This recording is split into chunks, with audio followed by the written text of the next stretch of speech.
Hi fellas, welcome to another video for our learning towards HTML, CSS, JavaScript and overall internet programming. Okay, in this section we're going to learn about how we could create a cascading style sheet and link the style sheet externally to the number of web pages, and we will see some of the benefits of this technique as well. Okay, one of the benefit of this technique is we could create our style cascading style sheet slide in one place, and then we could apply that style to number of web pages. In some large websites, the web pages could number to hundreds and even thousands, and it could be very cumbersome if we tend to change the internal code of each of the web pages if you want to change a particular thing in our styling of our page. Now this is a very powerful feature and it's used extensively in professional web design. We have already seen some of the examples of using the using cascading style sheets using embedded inline styles. So we are more interested in this section with external styles. But before that, I would also like to touch upon the concept of class selector and ID selectors, and these are quite useful tools that you could have in your bag. And you'll see how they give you so much flexibility and control over your design. As you could remember, this is the basic syntax for creating style sheets. You have your selector or element that you want to apply your style to, and you will have your property value pair. For instance, in this case, you want to apply the color blue to property color, and we'll see number of other properties. For instance, how to decorate the text. So the number of ways you could decorate the text could be changing by its background color, the foreground color, the changing the font family, and the size and style of it. For instance, making it bold or italic, or and line height, i.e. How do you actually create a space between line and margin in terms of the margins between elements, and also we will also see how we could create margins in a broader sense in terms of page layout when we're going to discuss the div tags. And we will also look at the alignment and text decorations as well. So now let's look at this particular example. This example is to do with our text styling, or when we want to apply style to our font element. So for instance, if you want to change the background color, this is the style, the property I'm going to use. The color, as I said, is could change the foreground or text color of an element. And font family, it could be any valid font family, such as sans serif or other font types. But remember, HTML5 gives us more flexibility in terms of importing our own font styles. So that's something that we will discuss later on, but you bear in mind, in addition to web safe font family or font types, we could also incorporate our own font types, provided we provide the file where those fonts are resided along with our web page. So let's look at this particular element here, which is font size, and the number of ways we could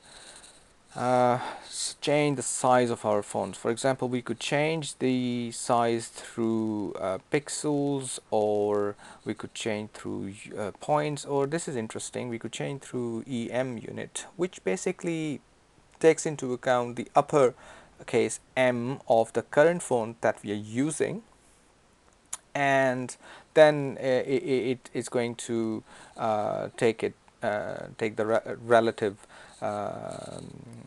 scale to that. For instance, 1.25 EM would take 25% larger font size to the current selected font size. Okay, and there are a few other numeric percentage or text values that we could put, like XX small or X large or extra extra large. Okay, now font style could be used to specify the text, whether to make it italic or oblique or emphasize in some way. Font weight, it could be used to make the text bolder or lighter, and we could also use numeric values from 100 all the way to 900 for different bold strengths. We also have line height, which basically allow the spacing for between the line text. Okay, and we could provide percentage values in this regard. I think we will cover margin a little bit in more detail when we're going to cover the div tag. So I'm going to leave that for the time being. And you could also look at this text align, which basically could align the text elements or to center, justify, left or right. Okay, and that will pretty much serve our purpose for the time. Okay, you could see in this table a few of the examples we just discussed in terms of font size property. Okay, and you could use some of these examples in your own work if you like. Okay, here are a few of the font family property types are given, and you could see for instance serif corresponds to Times New Roman, Georgia and Times, and sans serif as Arial, Verdana, and Geneva. And this is actually a good example for you to think about. If you are using your own font family types, then you may like to have some of these font family which are available to most of the operating system or computer systems by default as a fallback. Okay, just in case if for whatever reason that particular system is unable to use your provided font family property or type, then you are able to fall back on these default ones. Okay, as we did earlier, you actually did this example in the earlier sessions where you applied embedded style to this particular page, and now we're going to we will be applying the style externally to this page. But before that, as I said, I would like to go ahead and just touch on the topic of class and ID select. Okay, we're going to look at these two new class selectors, which is the class selector and ID selector, and let's look at the class selector to start with. Now let me explain why do we have to use this class selector. Okay, let's look at this through an example.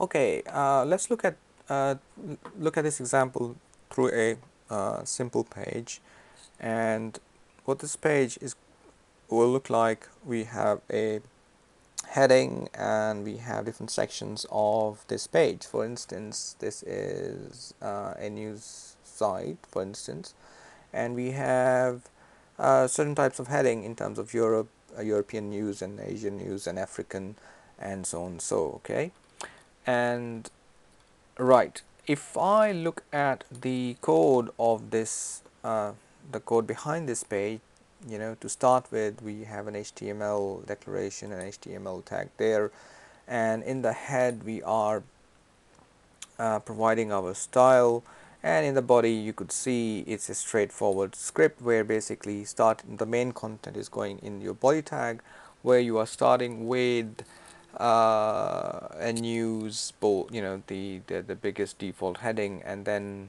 just providing a little bit of information about this web page, and then you have actually divided your page into different sections in terms of Europe with H2 and heading to type 2, and Asia and Africa, and you're providing unordered list in terms of main segments of different types of news, okay, for each of the region. Now that's pretty straightforward script there.